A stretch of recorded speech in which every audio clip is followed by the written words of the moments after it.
Now it's 50 years to the day since the world's first cash machine, or ATM, was opened at the Enfield branch of Barclays Bank in North London.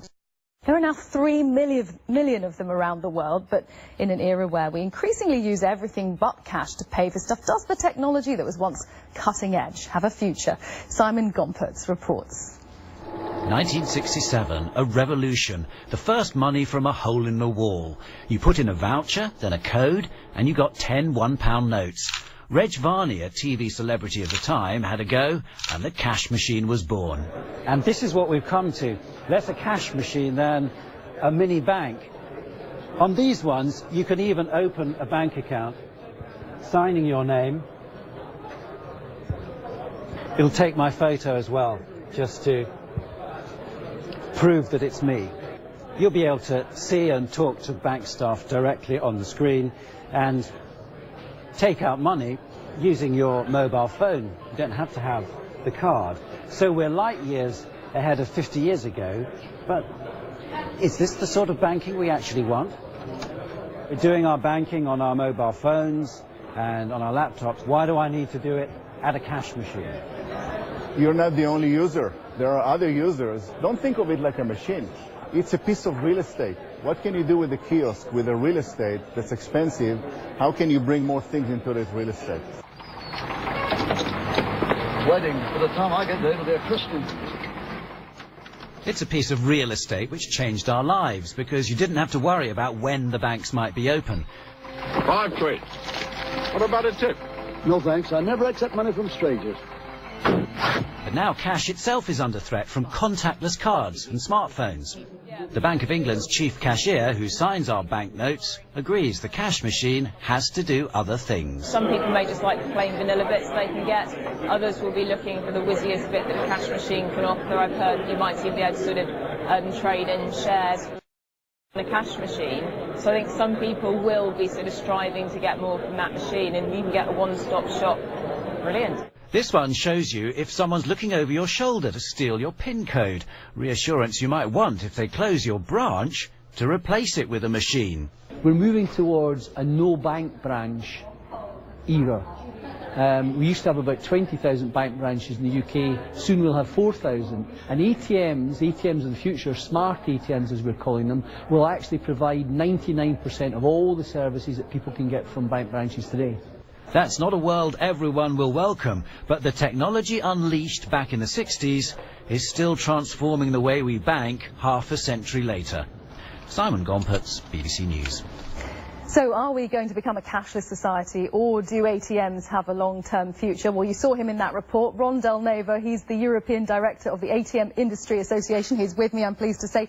Ron, are you relentlessly optimistic about the future of the ATM, given your job? Not just given my job, my personal beliefs. I am completely and utterly, relentlessly optimistic, yeah. How can you say that in the face of all the technology that we're getting? I mean, I just need to go out here and move my credit card near a reader and I can pay for my coffee. I don't need to go and get cash out. Yeah, don't move 3 of your credit cards, so you might get charged 3 times. But that's just one little problem.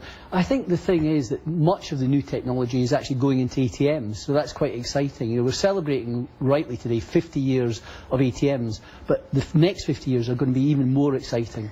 Right. We saw in that report Simon actually opening a bank account with his ATM there, the very modern version. Yeah. Is that what you see the future as, more than just getting cash out, far more? Oh yeah. Well, cash isn't dead, by the way. Last year, in the 50,000 convenience stores in the UK, over 3/4 of transactions still carried out using cash. There's a lot of hype about contactless, but the hype exceeds the reality. Many people still love using cash. Worldwide, 8% of all transactions are still made using cash. But the future is, especially in Britain, with bank branches disappearing, people still want a financial services touch point in their community. So we're going to see groups of smart ATMs where people can deposit cash, notes and coins, they can withdraw cash, notes and coins, but also they'll be able to carry out a myriad of different transactions, some of which aren't even available at bank branches today in the UK. And elsewhere in the world you can do lots of things. You can take out a loan, you can pay your taxes, you can apply for a fishing licence, you can take out a funeral plan in South Africa on an ATM, you can buy gold at an ATM in Dubai. But this country has been a bit backward, but with bank branches disappearing, we're going to get an exciting future for ATMs. So it's not the past that we need to be concerned about. Let's look at that exciting future. There will be bank branch employees out there saying that future doesn't sound very exciting for us. Well, I'd prefer if they weren't made unemployed, but unfortunately the banks seem to be saying bank branches can't be afforded. So unfortunately that will mean redundancies for some staff, but the public still need a service, a financial service in their communities, and that's what we're going to see with ATMs going forward. Now we're talking about the anniversary of the ATM here in the UK, but there are countries, you mentioned worldwide, that are just adopting that technology now, that they are really on the rise. Oh, I think Somalia only got its first ATM a couple of years ago, almost 50 years behind the UK. But even in the UK with certain things we're behind. You know, in Japan they introduced their first cash recycling ATM in 1982, where people could come along, put cash in, the money would be recycled, and then somebody else could take it out using their card.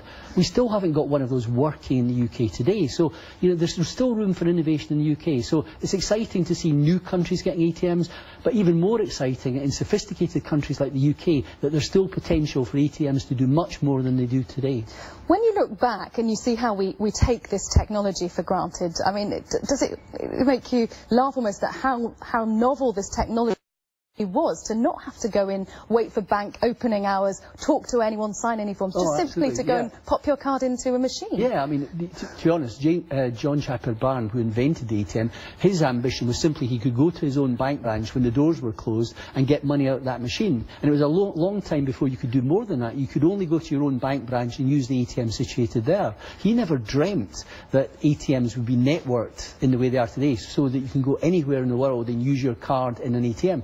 He actually thought, so it just shows you how wrong he was in this respect, he thought cash would be dead by the end of the 1970s. So he was wrong, thankfully, but it was a great vision that he had, that you have to have something to give banking services when the bank's not open. And what I'm saying for the future is, when the bank's not there at all, we need ATMs to step into that gap and provide the services people need in their local communities. Ron Delnevo, European Director of the ATM Industry Association, thank you very much for coming in. Thank you. Do stay with us.